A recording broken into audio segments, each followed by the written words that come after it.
everybody, welcome back to my channel. My name is Vivianoseni. On this channel I talk about everything nursing, lifestyle, motherhood, beauty and other good stuff. If this is the first time of you coming across this channel, do well to subscribe down below, hit the notification bell so you'll be notified of every new videos I put subsequently.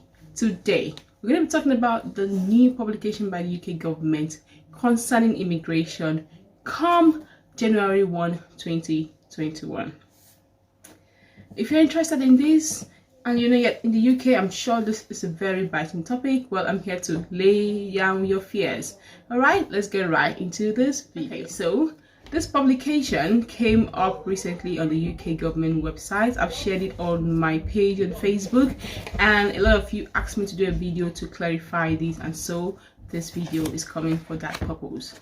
So on the 19th of February, the UK government published a document concerning the UK point-based system for immigration come 1st January 2021. I want to make this clear that the UK government has always used a point-based system for immigration, which is what the nurses come into this country first time with. Okay, so it's not a new system. Those who are in the UK already know they came into a point-based system, and that's what it's called, the PBS. The PBS immigration tier 1 visa, spouse visa also. So you're already on a point-based system. The only thing is that the government is trying to ensure they have no more low-skilled workers in the UK after they have left the EU. As you all know, in recent time, we do know that England left, that Britain left the EU. And subsequently, there's going to be a lot of policy changes just so as to protect the Brits and also to ensure that there is cordial relationship with every other person who is trying to come into the UK subsequently. As far as I know, every other European Union member is given the opportunity to have a settled status come 31st of December. However, after that date, if you're coming to the UK, you are required to have this point-based system to be able to be given a visa to come work in the UK. And the plan is that every other job that is not covered by those who are skilled will be covered by the low-skilled populace in Britain. Okay, so we still have people in Britain who do not have skills or who are not highly skilled, so they intend to use them to fill up these low skills instead of using people from EU and neighboring countries to fill these skills places. So every low skilled area in the UK, the plan is that it's going to be filled up with equally low skilled Britons to cover up this place. But for nurses, nurses are highly skilled, and we are already on the point-based system already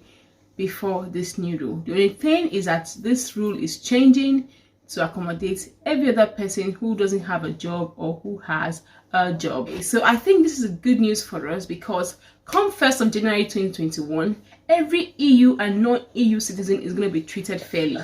Before now, if any position is going to be given in an NHS trust or anywhere, they will ensure that every EU applicant has been gone through and that they could not cover that space. But come January 1st, everybody is treated equally. From EU, those who are not from EU, we will all be treated equally. So to me, it is a good thing. It is not a bad thing at all for us. And the point is to try to reduce overall immigration and give preference to highly skilled workers. Well, good news is nursing is a highly skilled profession, and nursing is still in the shortage occupation list. So we do not have a problem with these new laws that have been put in place by the UK government. So the whole idea is that free movement in the EU and the Britain is going to stop, and then everyone who's going to be coming to the UK is going to be coming in through a visa, and preference is given to people who have high skills, and that's why this point-based system is coming into place. However, if you come into the UK with a point-based system, your spouse do not need to come in with a point-based system. They just come in under you as a spouse. So you don't have to worry if your husband is not highly skilled or your wife is not highly skilled.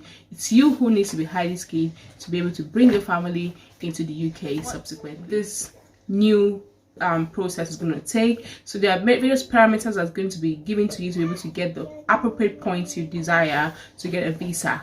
Before now, we also have a point which was our English, a job offer, a job under the shortest occupation, and that you are going to be registered when you come to the UK as a pre-registered nurse, and then all those were all you needed to prove, and then you have your points enough to get your visa.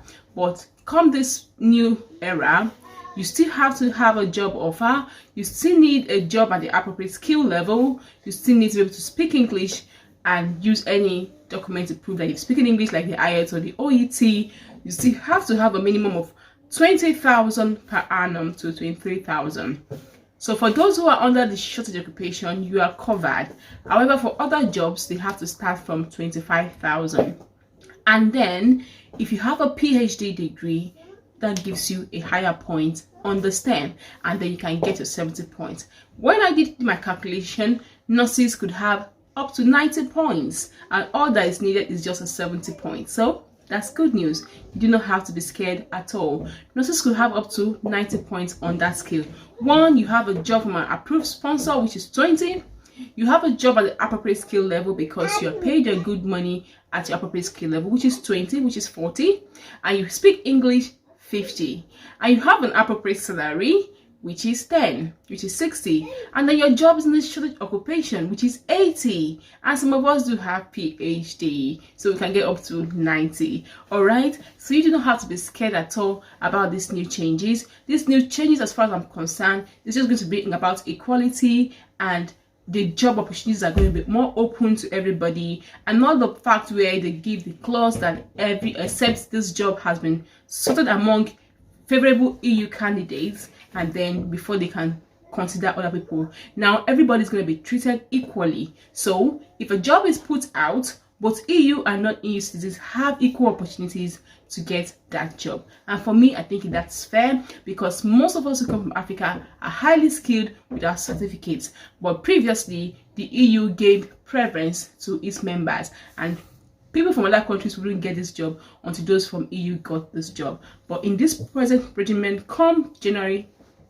2021, that's not going to be the case. Everybody's going to have equal opportunities, and everyone who is in England, who is a low income earner, who is low skilled, we also have access to many jobs in the hospital, like the portering, the catering system, which is filled by most EU countries at the moment. But once this happens, I know most of them will leave. Some have gotten their settled status already and will still be here, but then there'll be more job openings which other people can equally apply for. So do not be afraid. So if you're still writing your IELTS or doing your CBT, continue doing what you're doing. This new changes does not affect you. It does not make you less unable to get your visa. Rather, it gives more equality, makes it more easier for everybody to get jobs, even your spouses to get jobs when they come to the UK, and helps everyone to have equal opportunities at a job. And for those who are going to apply for a visa, be rest assured your visas are not affected. Just ensure you put all the appropriate documentations in your visa application, like your English testing exam, your job offer, your sponsorship letter and number, salary scale and letter for offer, and how much you're being paid, and all your qualification as needed. All right, if you do have any other questions concerning this, do well to ask me, and I'll do my best to answer you subsequently. Thank you for watching. If this added any value to you, do well to like, share, subscribe to this channel, and I'll see you in my next one. Thank you for your time. Love you as always. Bye bye.